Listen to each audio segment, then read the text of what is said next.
Сайн байна уу? Энэ удаагийн хичээлээр Microsoft Office Excel дээрх shortcut keys буюу ажил хөнгөвчлөх товчныг танилцуулж байгаа. Эдгээр товчныг хэрэглэж зурснараа мэдгүй байснаасаа тухайн ажил зарцуулдаг байсан цаг нь ер нь бол 60-аас 30% буурсан гэсэн судалгааны үр дүнтэй байдаг. Тийм болохоор цаг зарцуулдаг ажлыг нэлийн хялбарчилж өгдөг товчнууд байгаа учраас та заавал чигөө мэдэж яваад өөрийн ажил өөрөө хэрэглүүлж сураа үзээрэй. Товчнороос гадна Alt gig Excel дээр хэрхэн ажиллахыг нь болохоор shortcut keys-ийг тайлбарсныхын дараа давхуулна. За тэгээд эхэлцгээе. Excel дээр болохоор нийт 200-аад ажил хялбарчилдаг товчнууд байдаг. Энэ дундаас нь бүгднийг нь бол шууд цээжлээд хэрэглэхэд бол хэцүү учраас байнга хэрэглэгддэг 30-ыг нь заая гэж бодож байна.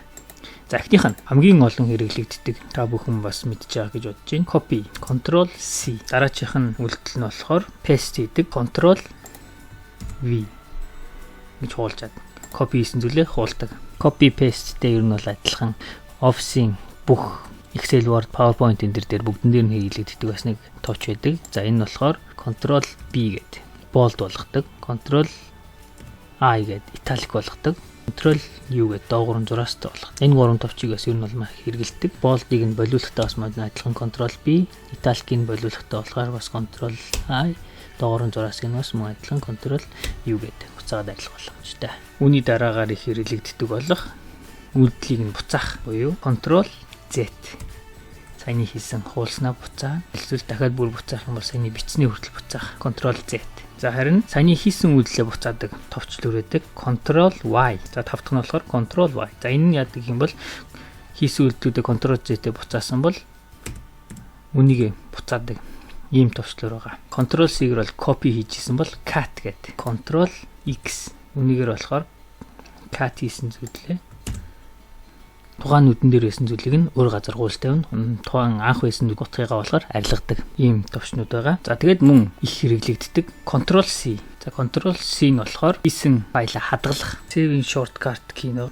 За тэгээд мэдсэн байхад хэрэгтэй гэсэн товчнуудыг заагаад явъя. Энийх нь болохоор Etly энэ хэсгийг болохоор ribbon гэж хэлдэг. Маш олон нүдтэй том юм хийж байгаа тохиолдол бол жоохон саадуулаад харагдахгүй байх тохиолдол байдаг. За энийг нь болохоор нээж хаахыг нь болохоор гараасаа хийх боломжтой байдаг. За энэ болохоор Ctrl F1-ийг дарангууд шууд нийтлэн хэсгийг нуугдчихдаг. За дахиад Ctrl F1-ийг дарангууд буцаад гараад ирдэг.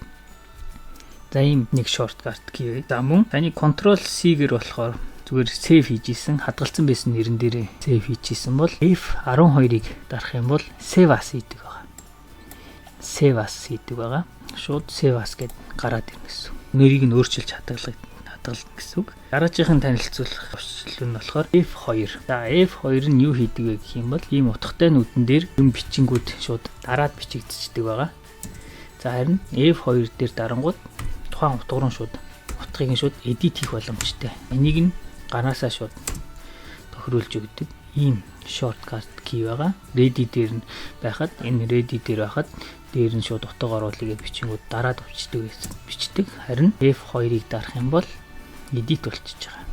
За тэгээд edit болонгууд утга нь нэмэн шууд бичих боломжтой. За энэ enter нь болонгууд зүгээр утга дараад дуусчихна гэсэн. F2-оор болохоор ийм үйлдэл хийж болно. За дараачих нь болохоор за жишээлх юм бол ямар нэгэн утгуудыг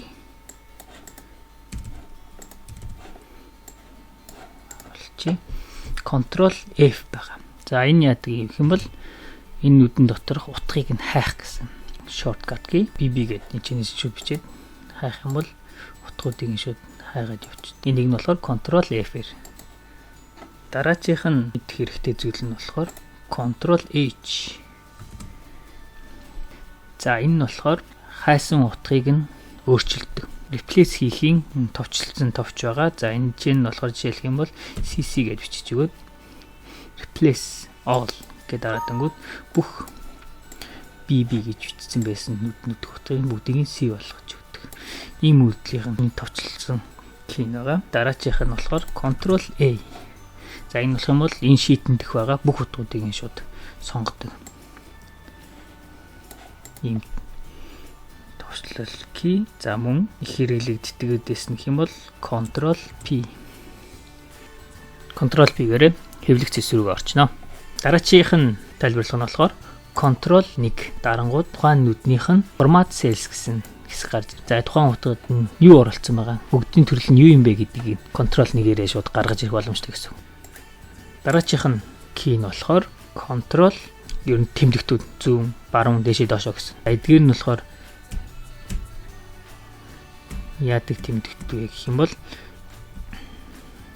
одоо байгаа нүднээсээ за энэ доошоо дарах юм бол энэ дараачих утга дээр очичоод дахиад доошоо дарах юм бол бүр эцэстийнх нь утгад нь очиж ийн гэсэн. За харин баруун тишээ дарах юм бол ийм дахиад баруун тишээ дарах юм бол ингэж яваад дахиад дарах юм бол бүр баруун талынхан эцсийнх ут. За ингэж явдаг key байгаа. Нэгсэндээ энэ болохоор дөрөв тишээгээ явах боломжтой гэсэн үг. Тэгээд дараачийн мэдсэн байгаад хэрэгтэй нь болохоор энэ доотлогын шийдвүүдийнх нь хооронд нь явдаг товчлоор байгаа. Контролоо дарж агаад page up юм уу page down дарангууд дөрөв шиднээсээ 2 дахь руу дахиад дарангууд 2-оос 3 руу. За тэгээд page up-ийн дарангууд дээшээгээ 3-аас 2, 2-оос 1 рүү гэдэг. Энэ шийдвүүдийн хооронд шилжүүлдэг key байгаа. Өвдлөөр явж байхад хэрэг болдог. Мөр юм уу, баган юм уу, нүд нэмдэг key. Энэ болохоор control shift нэмэх тэмдэг. За ангуу шууд insert гэсэн гарч ирнэ. Энэчнээс нь мөр оруулах юм уу, баг нь оруулах юм уу, нүд оруулах юм уу гэдгийг нь сонгож өгнө. Зөвхөн энэ болохоор нүд оруулж өгсөн байгаа. Тэгээд нэг нүд оруулж өгöd саяны болохоор энэ 11 FF гэсэн нүд нь болохоор нэгээр доошлж чаа гэсэн.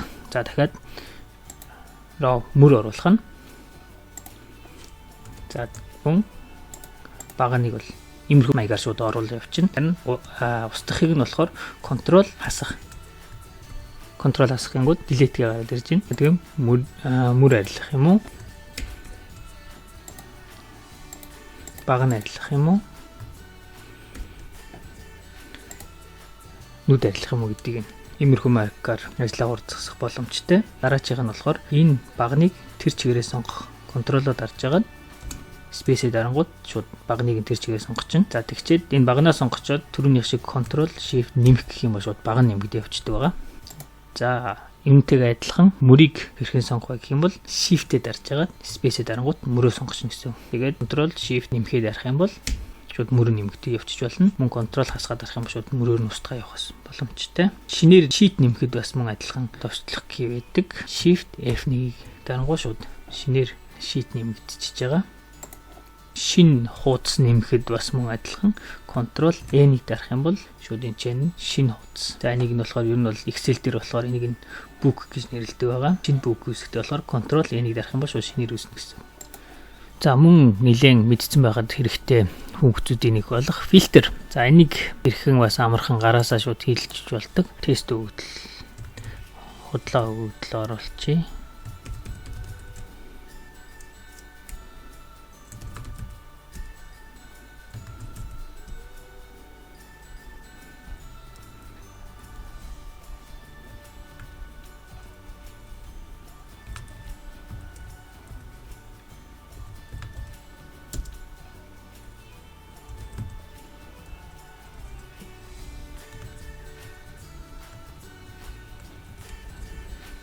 Бүрэн дээр нь очиж жагаад control shift L дарангууд фильтр шууд үүсчихдээ байгаа. За фильтрийг бол хэрхэн ашиглахыг нь бол та бүхэн мэдэх байх. Жишээлбэл дөрөв гэх юм бол энэс бус өгдлүүд нь харагдах байчин.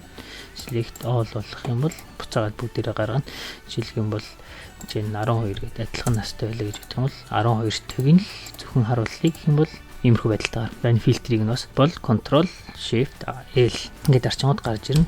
Буцаагаад control shift L гэх юм бол фильтрийг шууд арилгах боломжтой. За энэ бас нэлээд их хэрэглэгддэг.